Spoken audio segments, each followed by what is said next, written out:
नमस्कार. कोल्हापुरी तडका या चॅनेलवरती तुम्हा सगळ्यांचं मनापासून स्वागत आहे. आज आपण बनवणार आहोत अशी एक चटणी बघणार आहोत, म्हणजे चटणी बनवणार आहोत जी चटणी आपल्या आरोग्यासाठी खूप फायदेशीर आहे आणि यामध्ये जो काही पदार्थ आपण वापरणार आहे तो तर आपल्या आरोग्यासाठी खूप गुणकारी आहे, खूप फायदेशीर आहे.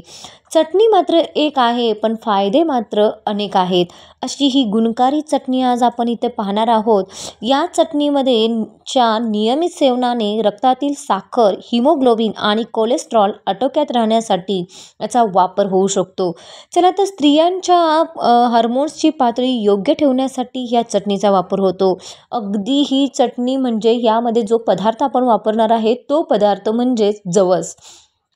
चला आता जवस खाल्ल्याने अगदी वेगवेगळे असे आपल्याला भरपूर फायदे मिळतात. चला तर हे जवस मी फुल्ल 1 वाटी घेतलेला आहे आणि गॅसवरती कढई ठेवून त्या कढईमध्ये मी हे जवस भाजून घेणार आहे. बघा, जवस खाल्ल्याने पचनक्रिया आपली व्यवस्थित राहते, सुधारते आणि पित्त कमी करण्यासाठी देखील जवसाचा वापर होऊ शकतो. चला तर यामध्ये अनेक असे फायदे आहेत. पाठदुखीवरती देखील जवसाचा वापर होऊ शकतो. भूक याने वाढते. परत दातांसाठी देखील जवसाचा वापर केला जातो. असे अनेक होता होईल तेवढं जास्तीत जास्त प्रमाणामध्ये आपण जवस हे खाल्ले पाहिजेत, कारण जवसाचे भरपूर असे फायदे आपल्याला आपल्या शरीराला मिळतात. चला तर असे हे गुणकारी आणि आरोग्यदायी अशी ही चटणी म्हणजे या जवसापासून आपण ही चटणी बनवणार आहोत जी आपल्या शरीरासाठी खूप फायदेशीर आहे आणि या दिवसामध्ये तर ही चटणी जरूर खावावी. चला तर इथं मी गॅसवरती जी कढई ठेवून ह्यामध्ये जवस भाजून घेणार आहे. जवस जसजसे भाजले जातात तसतसे चट उडायला लागतात आणि त्यानंतर हे आपण ओळखून जायचं की जवस छान खमंग असे भाजले गेलेले आहेत. बघा, थोडासा कलर चेंज होतो.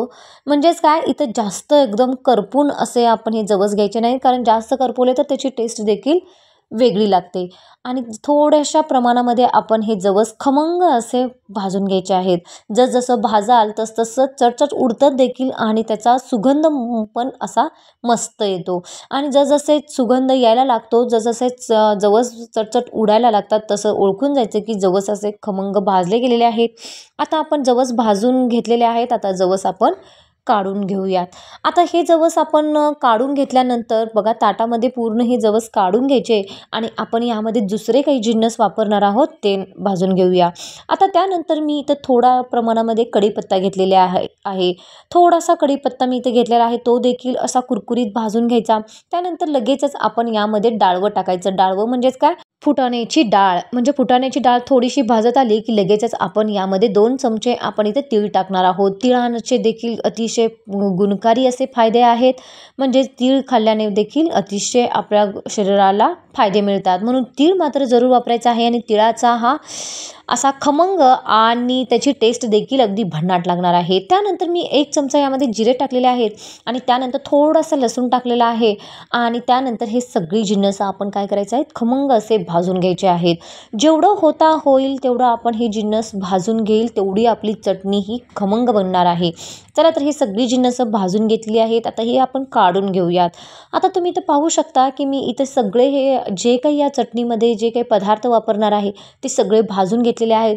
आता लगेचच मिक्सरच्या भांड्यामध्ये टाकायचे नाही किंवा आपण खलबत्त्यामध्ये टाकून चेचायचं नाही. काय करायचं, थोडंसं ह्याला थंड होऊन द्यायचं, कारण जर ह्याला तसंच जरी टाकला तर ते गरम असतात, त्यामध्ये मॉइश्चर असतं, त्यामुळे लगेचच भांड्यामध्ये टाकायचं नाही. थोडंसं थंड होऊन द्यायचं, सगळं एकजीव करायचं हे जिन्नस आणि त्यानंतर मिक्सरच्या भांड्यामध्ये टाकून द्यायचं.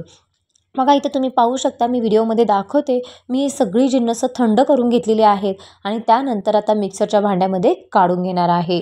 बघा, यामध्ये जी काही आपण जिन्नस वापरलेले आहेत ती सगळी खमंग भाजून घ्यायची आहेत, करपवायचं नाही. बघा, आता तुम्ही पाहू शकता, यामध्ये मी 1 चमचा इथं आता लाल तिखट टाकणार आहे. जे तुम्हाला कांदा लसूण आवडत असेल ते देखील टाकला तरी चालू शकतं. त्यानंतर चवीपुरतं मीठ टाकायचं आहे आणि त्यानंतर मी इथं टाकणार आहे 1 चमचा हळद टाकणार आहे. हळद देखील तुम्ही नाही टाकली तरी चालू शकते, पण मी फक्त कलरसाठी टाकलेले आहे. त्यानंतर 1 चमचा साखर टाकायची आहे आणि त्यानंतर आपण हे मिक्सरला फिरवून घ्यायचं आहे. अगदी जास्त एकदम पण बारीक करायचं नाही किंवा एकदम घबरं पण ठेवायचं नाही. चला तर मग इथं मी हे सगळं मिक्सरला असं बारीक करून घेतलेलं आहे. अगदी अगदी बारीक पण केलेलं नाही आणि जास्त मोठं पण ठेवलेलं नाही. तुम्ही पाहू शकता. बघा खमंग अशी ही चटणी इथं बनवून तयार झालेली आहे. तुम्ही पाहू शकता कलर देखील अतिशय भन्नाट आलेला आहे आणि तुम्ही पाहू शकता त्याचं टेक्स्चर पाहू शकता. अतिशय खमंग झालेली आहे. सुगंध पण अतिशय सुंदर असा येत आहे. अशी ही खमंग चटणी या दिवसामध्ये म्हणजे या थंडीच्या दिवसामध्ये तर जरूर खावावी आणि यामध्ये जे काही जिन्नस आपण वापरलेले आहेत ती जिन्नस पण अगदी आपल्या शरीरासाठी खूप फायदेशीर आहेत आणि जवस खाल्ल्याचे अतिशय गुणकारी असे फायदे आपल्या शरीराला मिळणार आहेत. त्यामुळे ही चटणी पण तुम्ही जरूर बनवा आणि कमेंट करून मला नक्की सांगा की चटणी कशी बनवली आणि कशी झाली.